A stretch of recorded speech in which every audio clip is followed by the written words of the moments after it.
But I think manifestation is more about being proactive, making things happen. It's not about visualizing winning the lottery and then it happening, which I really don't buy. You got into self-development, the 10 years of cocaine abuse. Mm-hmm. How on earth have you learned all this in 7 years? The goal really is understanding that you are both a work of art and a work in progress. Why should every leader then take manifestation seriously moving forward? If we can create a culture of manifestation, everybody benefits. It's like if you try and look at your partner's phone, you will find something. All right, well, I don't know. I've not really looked at my wife's phone, but I mean I have, but not with any spurious intentions. Welcome to the Business Growth Podcast, powered by ActionCOACH UK, the world #1 in business coaching. Since 1993, we've helped thousands of business owners and entrepreneurs worldwide smash through their limits and achieve extraordinary results. This is more than a podcast, it's your blueprint for success. So grab a pen and paper, take notes, and make sure you hit the subscribe button and notification bell for weekly growth insights. Let's do this.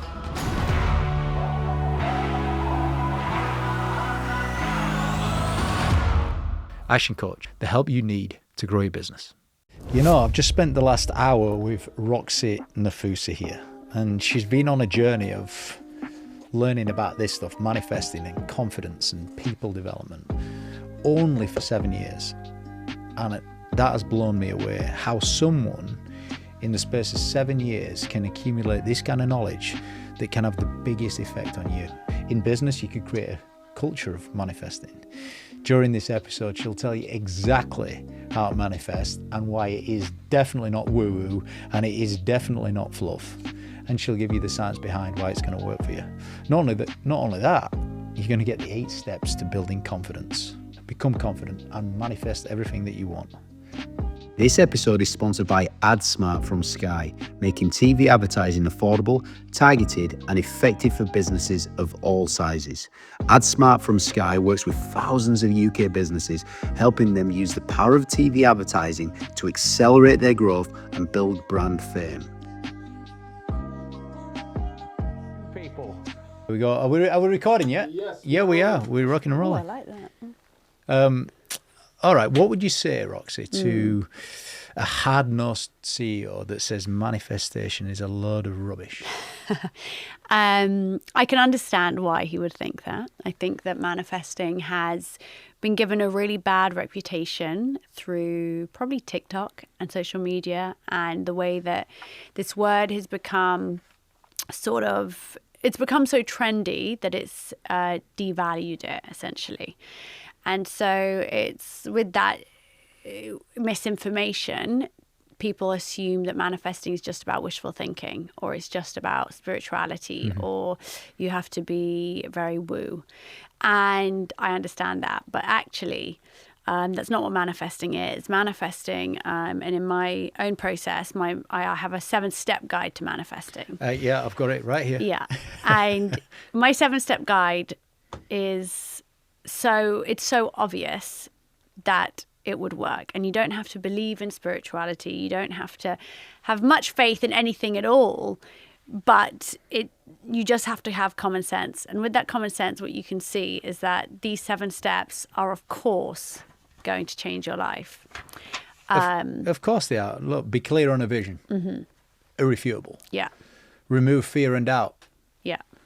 By the way, is doubt and fear one of the biggest pandemics on the planet? Yeah, I mean, I think that insecurity kind of is a universal experience. And Interesting. I think that I often say, I do these workshops to, thousands of people at a time, and I'll say to them, does anyone here, can anyone here honestly say that they are completely free of any insecurities or limiting beliefs? And of course, nobody will raise their hand. And yet... How would you know if you are? Well, if you were somebody that didn't have self-doubt, that didn't have that critical thinking inside your mind, if you were walking through life without any, without being self-conscious, but none of us have experienced that. And I think that but we always assume that the person next to us is free of it. Like, we think that maybe we're the ones in this solo experience of self-doubt, but then the person next to us has got it all figured out and is completely sure of themselves, when in reality it's not really true. Comparison, the thief of joy, or whatever they say. Yeah. I mean, the listeners are killing me for not saying the 7 steps there, so I'll just repeat it. Yeah. Be clear on your vision, remove fear and doubt, align your behaviour, overcome tests from the universe. That is such a good phrase, by the way. The universe is testing us all the time, you know, throwing problems our way, yeah? Embrace gratitude without caveats, in brackets. Turn envy into inspiration. That's a big one, isn't it? Trust the universe. I like how it finishes with trust. So those are the 7 things. Yeah. And what you say is, when people understand those 7 points, they realise it's not woo-woo, it's just practical, common sense to a degree. Yeah, it's kind of obvious that if you figure out what you want, you start to believe you're worthy of having it, and you take aligned action, and you persist through challenges, and you adopt the right mindset through gratitude, and you have, you know, some trust that it's all going to work out the way it's supposed to. It's quite obvious that if you do those things, something will change. And in fact, most probably everything will change. There's something, like, you just sucked me into what you were saying there. I mean, I believed every word. It's quite obvious that something will change, and you know, it is going to change. On page 15, you've got this quote: "The greatest gift that manifesting can offer us is not to help us attract things for us to possess, but to help us unleash the most empowered, authentic, self-loving, and truly magnificent version of ourselves that there is." So manifesting is not about things. It's about becoming all that you can be. Yeah, it's about becoming the most empowered version of yourself that you can be. And in becoming that version of yourself, you are able to change what you attract and bring into your life. And for me, it is the biggest gift of manifesting. And I think it's important to know, because many people look at manifestation as something that is just about acquiring more material things, more money, more whatever it is. And yes, to an extent it is. It is about moving forward. It's about momentum. It's about having goals and having something that we can work towards. But more importantly than that, it's about helping us unlock our fullest potential, and about becoming somebody that we are proud of, that we are, that we like, you know, to become someone that we like. What is your potential? It's who you are without all the... It's who you are and all that you could be without the blocks and the insecurities and the negative beliefs that hold you back from being those things. I read a book called It Only Takes a Goal by a guy called John Acuff. Apologies if I'm saying his name wrong. But he gave this analogy, and I thought it was a really good analogy of potential. See what you think. He says, your potential is simply the gap between where you are right now and your vision of the future. Yeah, I love that. And that's the gap. That's your potential.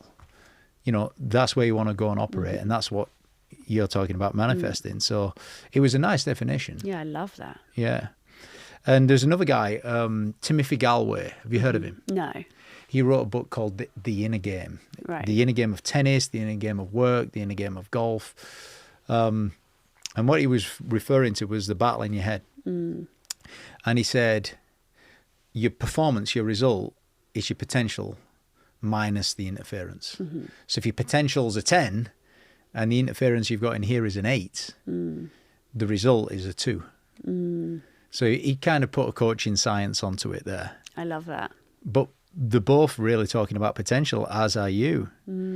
Why should every leader then really take manifestation seriously moving forward? Because like you said, it's topical, it's relevant, it's being overused and abused right now.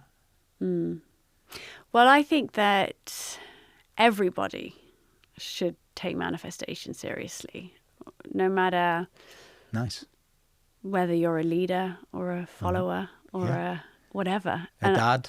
Yeah, I don't think it matters where you are in life or who you are. I think we all only have one of them, one life, and so we all need to make it the best that it can be. But I think that when you are in a position of leadership, that comes with a level of responsibility to lead by example.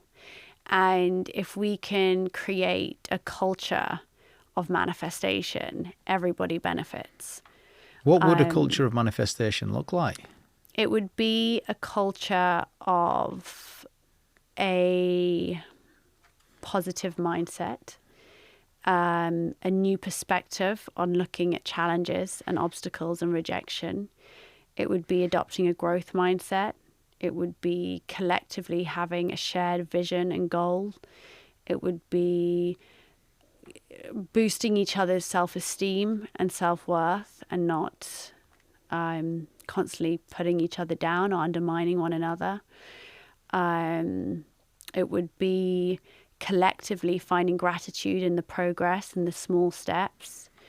It would be looking at competitors as a way for it to be inspired rather than to feel envious. Yeah. You know what? As you were saying all that, I was just trying to envision it.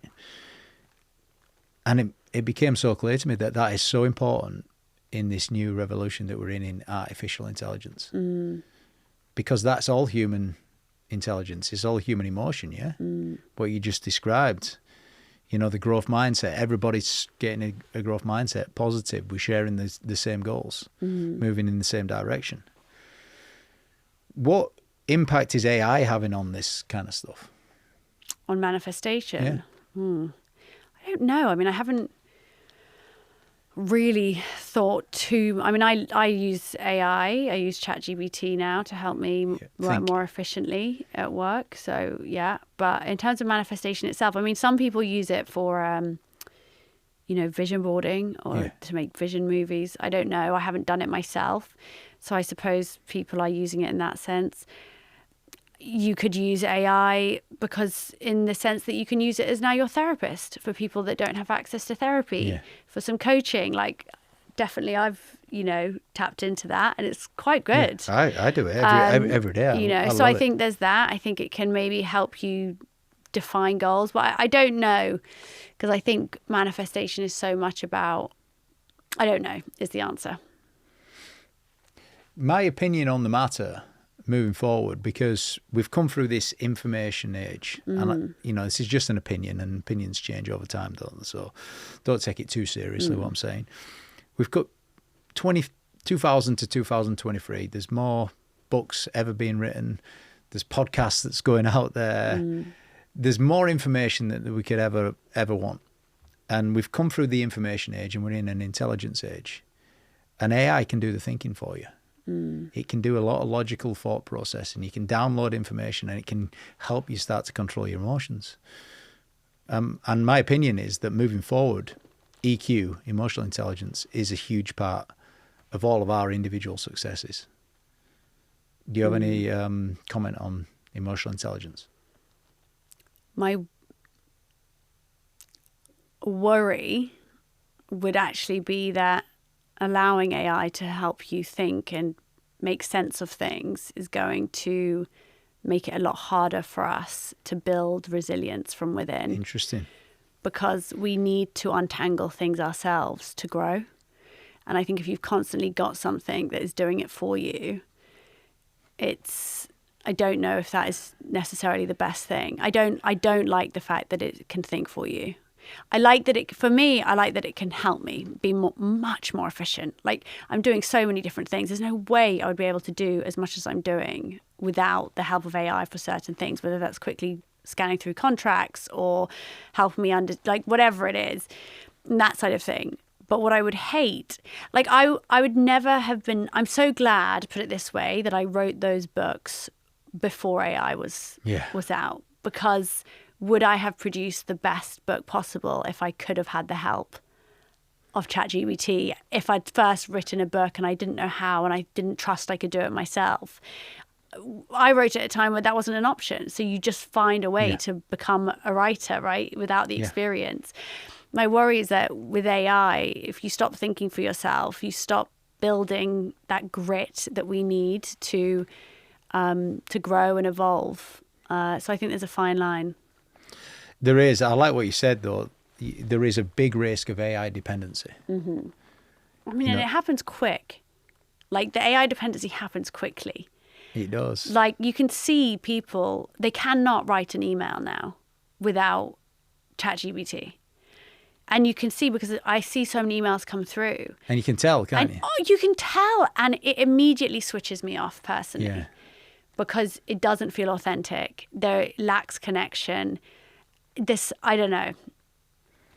Be aware, guys. Be aware. But nonetheless, I do think manifesting and confidence are two areas that are going to stand the test of time in this intelligence era that we're in, because they are human. Yes. Who did you learn this stuff from? Everyone I could. I immersed myself into self-development. And At what age? 28, and I'm 35 now. What happened at 28 for you to start it at 28? I'd been addicted to cocaine and for a decade, and I was completely lost. I had been deeply unhappy all my life, but I was definitely at rock bottom at that point. I had no career, no self-worth, no relationship. I was just a mess, really. And I heard a podcast on manifesting, and I suddenly realized that I could take control of my life, and I was responsible. Who was on the podcast?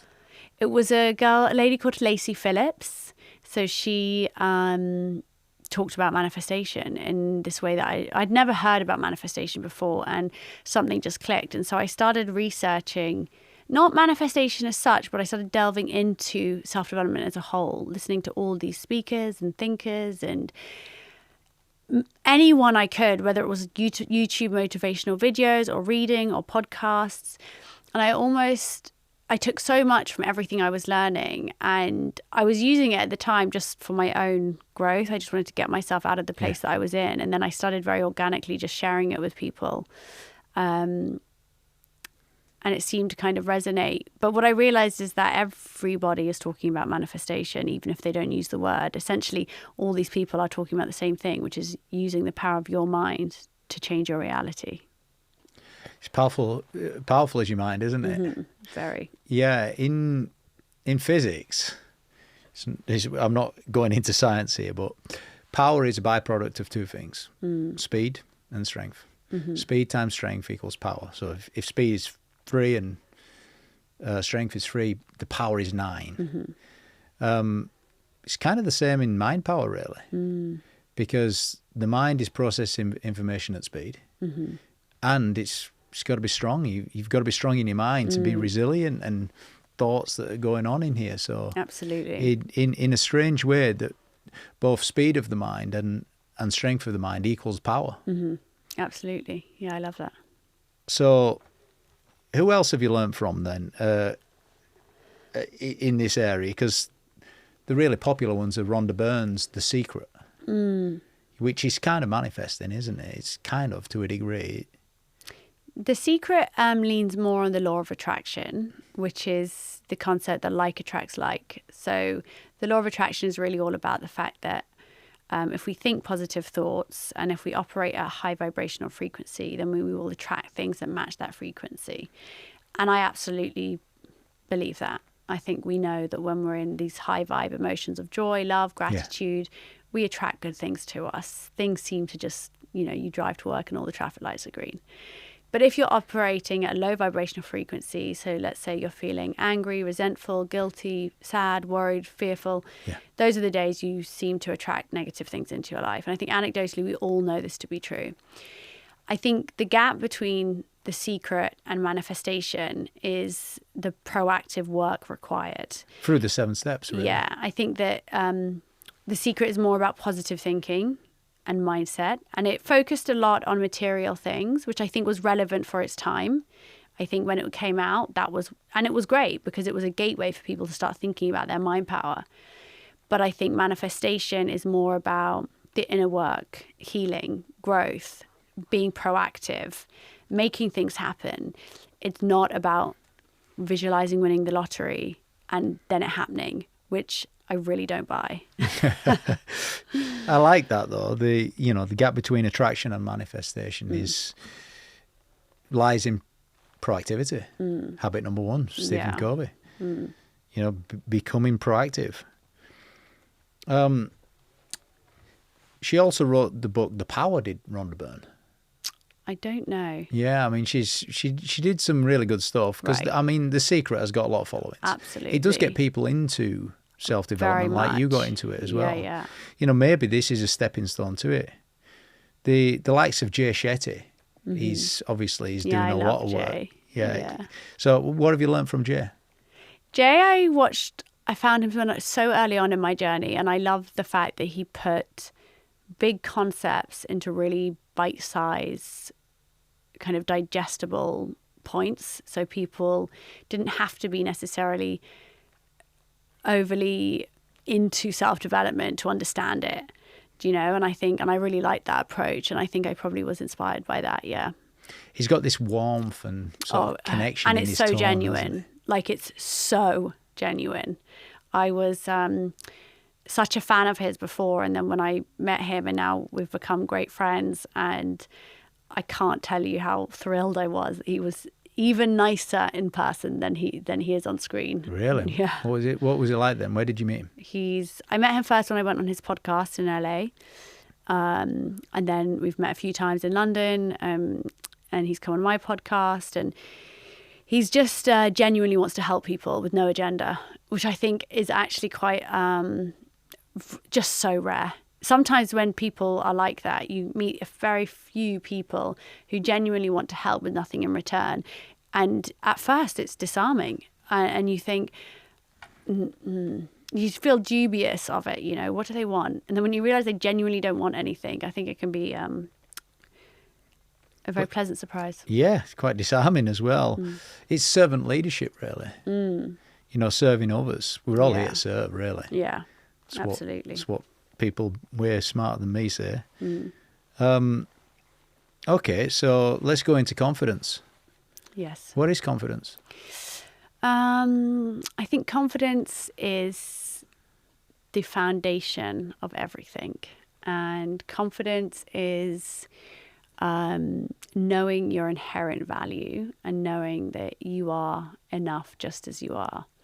And there's lots of ways to describe confidence, but for me, it's really all about self-worth, and it's not about being the loudest in the room. It's not about being extroverted. It's just about being sure of who you are. And one of my definitions of confidence is the ability to walk into any room unapologetically yourself and walk out of it not worrying what everyone else thought about you. There's a bit, yeah, all right. We were all working on that.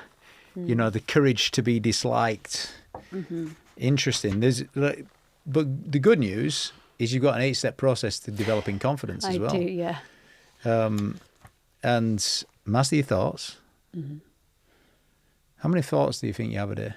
And we have on average approximately 60,000 thoughts a day. Is that the average? Because I heard the range was 15,000 to 66,000, but I don't know. But it's a lot. Yeah. The point is you have a lot of thoughts. Yes. And something you said earlier on was positive. How many of those thoughts of 60,000 do you reckon are positive for the average person? The research says that approximately 85% of our thoughts are repetitive thoughts. Yeah. 85% are repetitive. Yeah, and of those, Wow. 95% are said to be negative on average. 85% are repetitive. That's new information. 95% are negative. That's a lot, isn't it? Michael Lozier, he did the law of attraction. Have you heard of him? No. Michael Lozier was a really good guy on this. And he said in order to become more positive, in order to think more positive, you've got to become less negative. He says decreasing your negative vibe increases your positive vibe. So in line with what you were saying earlier on about attraction, the law of attraction. Yeah. So he did quite a bit of work with Oprah, Right. through the law of attraction. So 85% of your thoughts are repetitions. The question is, are you aware of them? Yeah. So I think this is a big part of my work, is about bringing awareness to all the thought processes that are happening subconsciously. And obviously we know that our subconscious mind accounts for 95% of our brain's activity. And so we didn't know that until you just told us, by the way. So again, it's good. So okay, so 95% of our brain's activity is happening under the surface. Yeah. And so we are really creatures of habit, not just in what we do, but in the way that we think. And the problem is that if we aren't aware of our thought processes, we're being controlled by them. And really this works by understanding our belief systems. So a belief is just a thought that's repeated so many times that it becomes so. So some people might have a belief that they are unworthy of love, or they are not worthy of having the job that they want. Yeah. And what we have to do is firstly start to identify what beliefs are holding us back or what negative beliefs we hold. And this is really just an awareness, starting to become aware of the thoughts that come into your mind. So maybe it's that every time you go into the office, you realize that chatter starts telling you, oh God, you're probably going to mess it up again today. Or you're going to say the wrong thing again. Or you're such an idiot, whatever it is. It might be that when you start dating, suddenly all those insecurities come to surface. I'm not this enough. They're not going to like me. I'm never going to be able to hold on to them. They're probably going to leave me. So when you can become aware of these thoughts, you can start to really track what these beliefs are. But then we have this amazing thing called neuroplasticity, which is our mind's ability to form new neural pathways through repeated thought and action. And so we can start to change what we believe and change our belief systems. And we can do this in lots of ways, but for example, like repeating affirmations every day, being mindful of our thought process and choosing new thoughts. I mean, there's lots of different exercises you can do, but also through healing as well. And it's really important because our belief systems, the way I see it, is like the filter through which we view the world. And so every experience we have, the meaning we attach to it is determined by what we believe. So if you are somebody that believes, let's say, that you're not good in social situations, and then you go into a dinner party and you meet someone new, if that is your belief, then let's say you're having an interaction with someone you've just met, and perhaps they've asked you a question and then they talk about themselves, and maybe at one point they just look over their shoulder. If you're somebody that has this belief, you will really pay attention to the cues that confirm that belief. It's called confirmation bias. So if they look over your shoulder, for you, that is you absolutely take note of that and you say, well, that is proof there that I'm uninteresting, that I'd rather be somewhere else. If they ask you a question about yourself, you'll probably disregard it and just think about all the times that they spoke about themselves and what didn't show interest in you. And so our minds are always trying to make true what we believe. And so it will filter out the information that doesn't align with that truth, and it will seek out information that does. So we then create a very skewed interpretation of the world. And so being aware of what we believe and consciously changing our belief systems is very important. Yeah, you'll find what you look for to a degree. Yeah, absolutely. What you look for, you're going to find. If you look for evidence that you're not good in social situations, you will find it. Yeah. It's like if you try and look at your partner's phone, you will find something. I never understood that. All right. Well, I don't know. I've not really looked at my wife's phone, but I mean, I have, but not with any spurious intentions. But step one is master your thoughts. Yeah. And 95% of those are more than likely negative, guys. Mm-hmm. Step number 2 is act with intention. Mm-hmm. And intention is based on your beliefs, yeah? Act with intention is about showing. So I sort of start the chapter by kind of describing that sometimes the way that we can show someone else that we love them isn't just by telling them I love them, it's by showing them. So perhaps you show love by bringing your partner a cup of coffee in the morning, or filling up the car with petrol before they get in, or helping a friend move house. And it's the same with ourselves. It's not just what we say, but it's how we treat ourselves. And so it's really thinking about our behavior day to day, our habits, our routines, our rituals, our discipline, and being able to show ourselves the love and respect we deserve. And in doing so, we strengthen that confidence. With confidence, you want to hit it at all angles. So it is what you think, but it's also what you do. Yeah, well, to be fair, it takes confidence to do something. Mm-hmm. So the act of doing something is confidence. Yeah. it takes confidence to be honest. So honesty is confidence. Yeah, absolutely. It takes to keep a promise to yourself. That's one of the best forms of confidence that you can ever have. Yeah. Yeah, of course. Build self-trust. Yeah. Okay, so step 1 is master your thoughts. Step 2 is act with intention. Step 3 is stop trying to be liked by everybody. And you say in the book, actually, the opening gambit for this chapter is stop trying to be liked by everyone. You don't even like everyone. Oh my God, when I read that, I was thinking, oh my God, this is That so is not true, actually isn't my it? quote, but just an anonymous one that's on the internet that I absolutely love. It's so good. It is so good. And on the next page, you've said the consequences of our need to be liked. People-pleasing behavior, number 1. Fear of rejection, number 2. Loss of authenticity, number 3. Stunted personal growth, number 4. And number 5, increased anxiety and stress. Ladies and gentlemen, if you're experiencing any of those, there is a good chance that it's coming from the need to be liked. Yeah. How common is it? Oh, I mean, I think the majority of people have this deep desire to be liked, and it comes from it's evolutionary. So we needed to be part of a tribe and belong to survive, and so it was a sort of core need that we developed to keep us safe, and so we needed it once, and so that's where it developed. But the problem is now we don't need to be liked to survive, but we have used our popularity or our likability as this new measuring stick of which we measure our self-worth.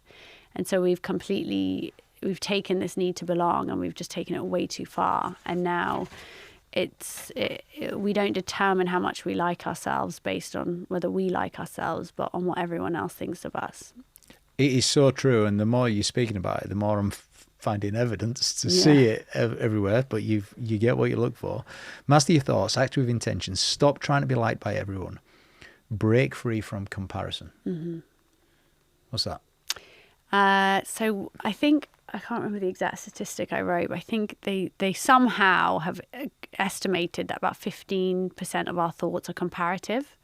Right. And so we developed comparative thoughts for our overall well-being. So, for example, we need to compare how we feel today compared to how we felt yesterday to measure how well we are. We might compare, the prices of something to make sure that we get the best deal. Any measurement that you do is some form of comparison, isn't it? So it's around us all the time. So we know we know the importance of comparative thoughts, but then we start to compare ourselves to other people. And there's 2 types of comparisons that we often make. Now, one is called upward comparison, and this is what the majority of us do, especially when we're suffering from low self-worth or in areas of our life where we feel that we're not good enough. And an upward comparison is where we look to people that we perceive as better than us, and we compare ourselves to where they are or what they have. And this can really exacerbate those insecurities and make us feel like we're not enough. You also have downward comparison, and this isn't about looking down on people, but it's about looking at people that perhaps are less far along than we are and really allowing that to show us and to give us an opportunity to appreciate how far we've come. What is actually healthy for us would be a little bit of upward comparison, because some upward comparison is good. It drives us, it keeps us humble, it gives us something to work towards. But mixing that with a little bit of downward comparison, constantly reminding ourselves of how far along we are. And so... So we're talking 20-80? 20% upward, 80% downward? Am I being far too masculine and logic here? Probably, yeah. I think it's just having a bit of both. I think you don't want to constantly be looking. You don't want to be there thinking, I am the best in everything I do. You want to be thinking... The goal really is to say... I think I used this quote, which is about understanding that you are both a work of art and a work in progress. And that for me is like a really beautiful balance to find. I mean, just think of it for all of the listeners right now. you are a work of art. I mean, that in itself, I mean, just celebrate yourself for a second, by the way, which is step number 5. Like, break free from comparison takes you straight to celebrate yourself, doesn't it, really? Yeah, it takes you straight through to that. Yeah. Celebrating who you are. Yeah, and I think that this is one that is especially difficult for women. Why? I think men find it much easier to celebrate themselves. I think it's easier for men to talk about their achievements amongst each other. Right. Women have lots of fear around self-celebration because firstly, we've glorified humility. So being humble is something that is deemed as a desirable trait and something that we should all strive towards, but we've taken that too far. And self-celebration has been totally confused with arrogance. And so women especially are so afraid that if they celebrate themselves or if they're too confident, people will perceive them as arrogant. And it's not really surprising because we do perceive people as arrogant wrongly. We misjudge people as arrogant if they're confident. So a confident person walks in the room and people will say, oh, What is the difference? They're so up themselves. Well, arrogance is about believing that you are better than everybody else. Whereas confidence is not about believing that you are better than anyone else, but just being proud of where you are whilst knowing you have somewhere to go, exactly how I just described it. And I often say, like, you know, I say in the book, if you are worried about being perceived as arrogant, you're not arrogant. Arrogant people don't have the self-awareness Right. to consider that. Oh, that's good news for the listeners then. So, And I actually think that, like, one of the things that I find is part of my mission is really encouraging people to be able to find so much, to give themselves the freedom to self-celebrate who they are, what they are, their everyday qualities, the things that they've achieved. Because I actually find it so inspiring when I'm around people that are free to celebrate themselves, and not in a way that feels, you know, over the top or whatever, but just in a way that feels really grounded and like, yeah, I love that. It makes me feel good to be around inspiring people. which is one of the later points as well. You give me too many thoughts here to go ahead, but let's carry on with the steps, you know, before I ask you some other areas. Step 1, master your thoughts. Step 2, act with intention. Step 3, stop trying to be liked by everybody. Step 4, break free from comparison. Step 5, celebrate yourself. And step 6, do the hard things. Yeah. Yeah, that's what a lot of people talk about. You know, delayed gratification, discipline. My BFO, my blinding flash of the obvious from reading the book is a lot of people jump to that point from listening to things on reels and all this kind of thing without doing the inner work that comes before it. Yeah. Do you do the hard things? Every day. What kind of things? Oh my God, everything that I do is, I'm constantly pushing myself to do things that I don't particularly enjoy if I know it's for a greater good. I mean, there's just, no, for example, even something as silly as doing podcasts, right? I used to have such severe anxiety around being on camera. And every day when I started my career, when the book had come out and I was doing all these interviews, every time I was on camera, either on TV or podcasts, I would have a panic attack before, a panic attack afterwards, and I would have to push through every ounce of strength to do it. When was that? I mean, look. Probably only up until a year ago. So I'd say for about 3 years, I was putting myself through that. And it was horrible, but I did it. I interviewed a guy who was an 8-time world champion kickboxer in Muay Thai, Liam Harrison from the Northwest. And I don't know why, when he said it, I heard it more than when other people had said it. But he said 4 words, and he says, this is the challenge for everyone. Be comfortable being uncomfortable. But he just said it in such a dramatic style. Yeah. Just like, I've just repeated what he said. He said, Yeah. but the 4 words before, you're just bracing yourself for the 4 words type thing. And he set it up beautifully. It's like, that's everyone's challenge. Yeah. And yeah, all right, you're making... Now, in the book... And I love this phrase, by the way, the domino effect. Yeah. Which is about doing hard things, yeah? Talk to us about the domino effect. The domino effect is when you've done one hard thing, the gap between that and the next hard thing is less. Yes.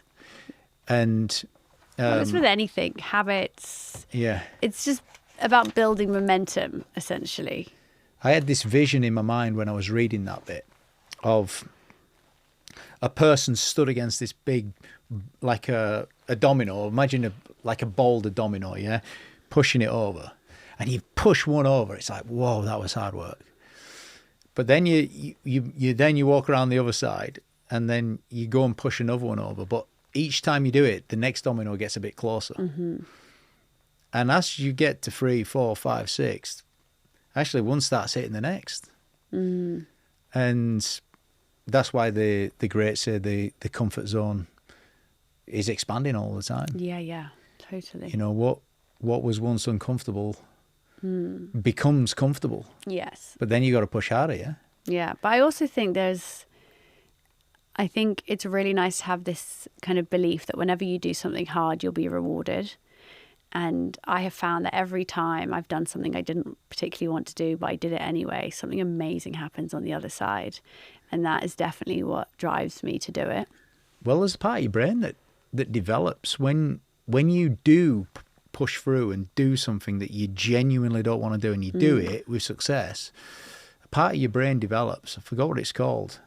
You know, it's in your prefrontal lobe, but it develops this real sort of strength and resilience and rigor moving forward. So there's something to be said for it. But when I go right back to where I've started, and I'm repeating now, do the hard thing is step number 6, not step number 1. Mm.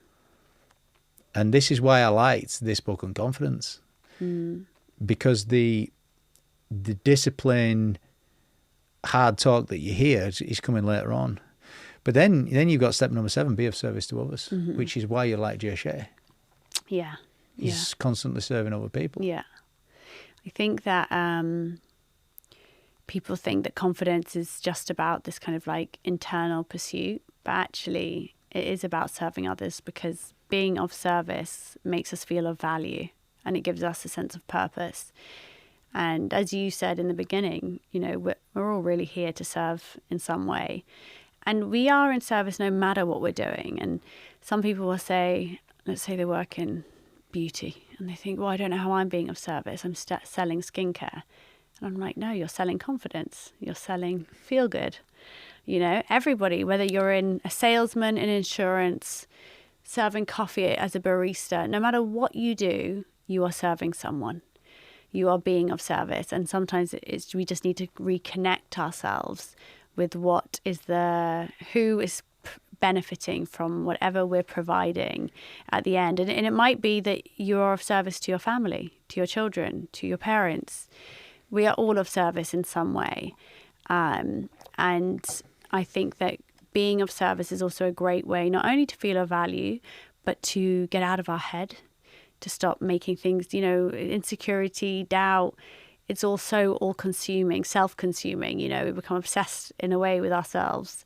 And being of service allows us to think it's not all about us. And there's so much more in the world. And even that in itself can just be very liberating. Yeah, you've hit a few nerves on that point, actually. When you said you're not selling skincare, you're selling confidence. When people realise that, and some people listening, as soon as you said it, I'm telling you now, the penny will have dropped. It's like, that's what I'm doing. It reminded me of NASA. There's a story of John F. Kennedy. He was the president in 1962. He got an invite to NASA. And everyone's waiting to see the president, and he's shaking the hands, and he's getting a tour of the facilities. And as he went through one department to the next, there's a corridor. And in the corridor, there was a janitor mopping the floor. And the president stopped the janitor and says, what are you doing here at this time on a Friday night? It's late. And the janitor put the mop against the wall, and he stood to the president and he said, I'm helping put a man on the moon, sir. Oh. And he just melts your heart. Oh my God, I it? love that. But you just said that a minute ago to the listeners. You said, you're not selling skincare. You're helping put a spark in someone's heart. You know, you're helping transform someone's level of self-belief so that they feel like they're walking on water. You're helping inject confidence into people. All right, so be of service to others. Then step number 8 on the confidence ladder, folks, is, let me go back, show up as your best self. How do you do that? How do you show up as your best self? So there's lots of different ways you can do that. One is with body language. I'm acutely aware right now. Yeah. If the camera's looking at me, I'm seriously aware of my body language because you've said it. It's called the embodied cognition effect, which means that the way that we, obviously the way that we feel impacts the way that we stand, our posture. You know, if we're feeling down, we're usually like this, Yeah. we're feeling good. But it works the other way around. We can change how we feel by changing our posture. So we can do things like power poses, and we can essentially change our body language. So Amy Cuddy, she did Yes. the TED Talk, Yes. didn't she, on body language? Exactly. And it just hits you Yeah, so yeah. hard, doesn't it? It's Yeah. really emotional journey, that is. Exactly. But as soon as all right, so show up as your best self. Some things you can do is body language. It can be body language. It can be using visualization to help you step into the character of who you want to become. I talk about even dressing the part, dressing for your future self. I also talk in the chapter about trusting in your own decision making. So being able to... It's an incredible affirmation, Yeah. that is. Trust yourself, James. You know, the voice in your head that's saying it to Yeah. yourself. I heard Vince Lombardi, he's an American sports coach. He gave a definition of the voice in your head. I'll tell you his definition. What's the definition of that you've got for a voice? What is the voice in your head? Oh, I don't know. I don't think I have a definition for it. You know what he said it was? He Yeah. said, it's the biggest performance enhancing drug in the world. Oh, I love that. Very good. You know, and equally in the same breath, he said it's also the biggest performance debilitating drug in the world. Very good. Take Yeah. control of that voice in your head. So yeah, the voice in your head is a way of being your best self. So is your body language. So is trusting in yourself. Some of that. Anything else? I think I also talk about doing things for yourself. I think there can be areas of our life where we just constantly or got in the habit of relying on other people to do it for us. And sometimes we just need to show ourselves that we can. So, for example, my sister, she's a GP, she's a mum of 3, she's incredibly intelligent, everyone's biggest cheerleader. She cannot cancel a reservation. She can't do it. So she will call me in the middle of my day, of which I've got 1,000 things to do. So I need to cancel this reservation. Can you do it for me? I'm like, do it your fucking self. Is that the fear of not being liked? Or Yeah, what? letting someone down, guilt, worry, the uncomfortable conversation. And so I was challenging her. I was like, I'm not doing it for you. You need to learn to do it for yourself. And then she got better at it. And I thought, well, this applies with everything. We might be that our partner always does this certain thing for us, or our flatmate always deals with the landlord. It doesn't mean that you can't ask people for help. Of course we should. But it's nice to sometimes just remind ourselves that we can do it ourselves if we need to. We certainly can. So you got into self-development after 10 years of cocaine abuse when you were 28. How on earth have you learned all this in 7 years? How have you done all this? How have you become who you are in 7 years? I think part of it is just it's what I'm meant to be doing. You feel that? Yeah, definitely. Purpose. Yeah, I think when you realize, when it is what you're meant to be doing, I feel like the doors just open. I think I'm genuinely love what I do. I have grit and resilience. I'm ambitious. And I work really fucking hard. It's not really hard. That is really fucking hard. Yeah. It's not. There's a big difference here. And that's it. And I also think, yeah, I probably turned my addiction to work. Do you have any regrets about the 10 years on Fuck cocaine? no, God no, because I would never have got here. I needed to experience the darkness that your mind can take you to so that I could empathize with others. You had a little bit of fame and limelight during that time as well, though.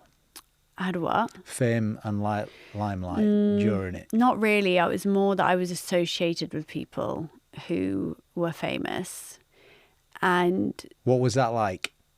Did that develop insecurities in you, or? I mean, I was just so insecure anyway. And so I think I associated with people who I thought were cool or popular or famous because maybe I thought that would make me feel cool, popular, famous. Yeah.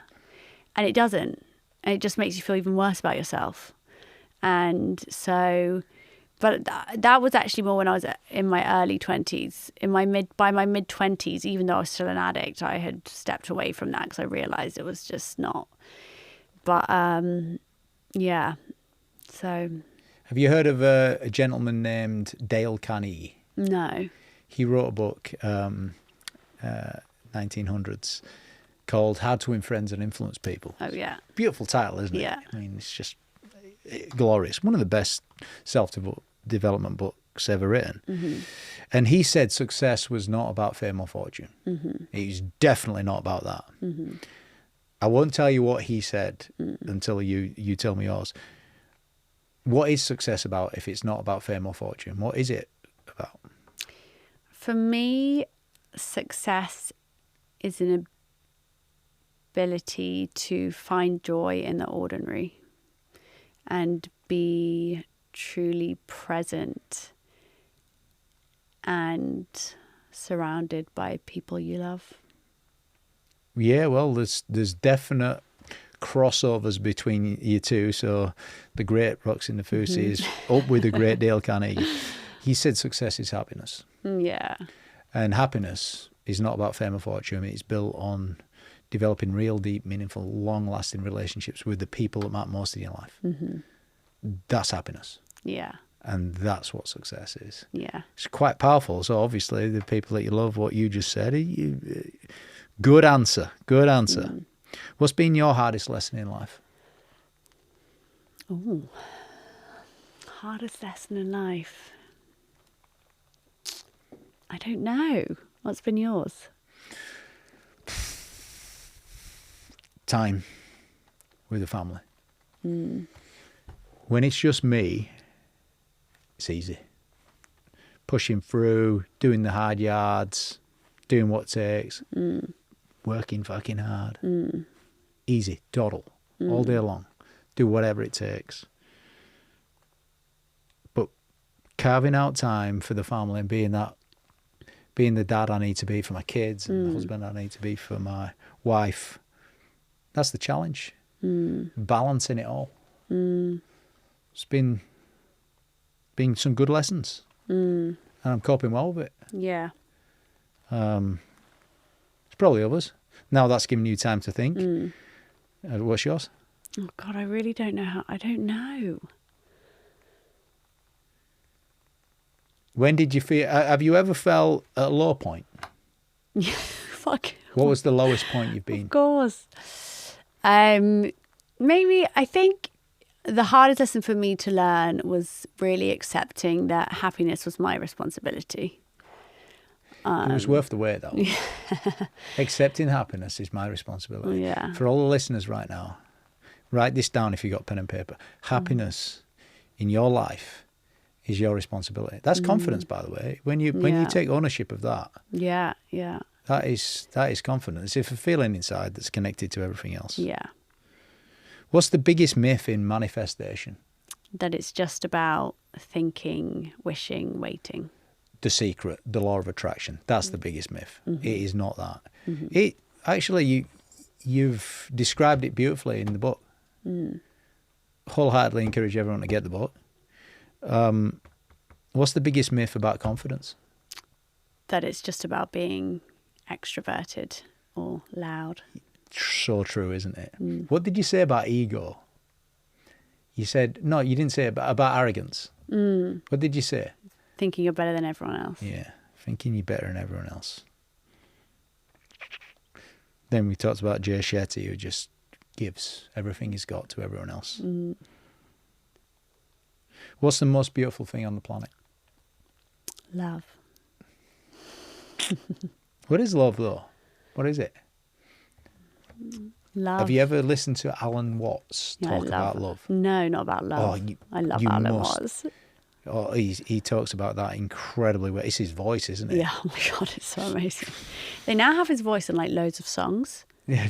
Yeah, it's amazing. Like I always find like really good music with his voice overplaying. It's unreal. I will send you some stuff on him. It's just honestly, he gets in my head. I just from time to time I listen to a little bit of him or Jim Rohn or Wayne Dyer, bit of Jay. Oh, Wayne Dyer, love. Yeah, it's amazing. The Teddy story.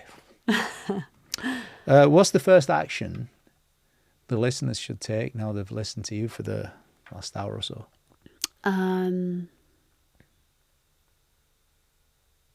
Apart from reading my books. You can say, right, you can get the books. Choose one. Manifest or confidence, whichever one you want to start with. Is there a better starting? Which one should they start with? No, I think either. The thing about them is they're really easy reads. You can also listen to them on audiobook, which lots of people love. Narrated by me. So if you haven't found my voice too annoying, you can try that. They're such easy reads and they're life-changing. And so as much as I don't want it to sound like it's just self-promotion, I mean, it's free on Spotify. On Amazon, it's much cheaper than anywhere else. But I wrote them because I really do believe they'll change your life. So if you're listening and you're lost, absolutely start there. My favourite part of this has been sat with someone I just believe in so much, actually. 7 years to accumulate what you've got. Imagine the next 27 years of you. I think you're the next superstar in this area. Thank you. What's been your favourite part of this? Today? Yeah. I have just really loved your questions, your insight as well. You've taught me a lot today and given me a lot of great quotes and things to think about. And I just always love talking about manifestation and confidence. I genuinely enjoy it. So thank you for having me. Yeah, well, it has been a pleasure. Someone I learnt from about vision, they said vision is sight, that's seeing where you're going.